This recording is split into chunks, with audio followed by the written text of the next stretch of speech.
Hello everyone, so if you want to hide it and hide photos and videos on the Redmi Note 13, so first of all open up your file manager.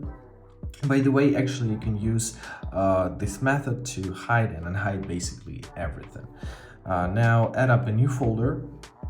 Let's name it folder 2, for example. Press OK. Find the things which you want to add. For example, I want to add this mp3 file, so press move and choose your folder, right? Confirm your choice by pressing move.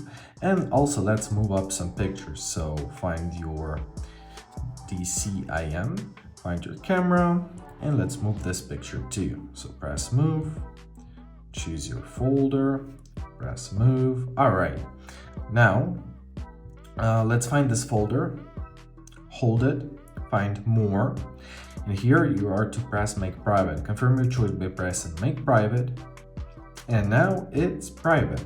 If you don't have any private files yet, you will be prompted to create a pattern. So you find them through your file manager right here.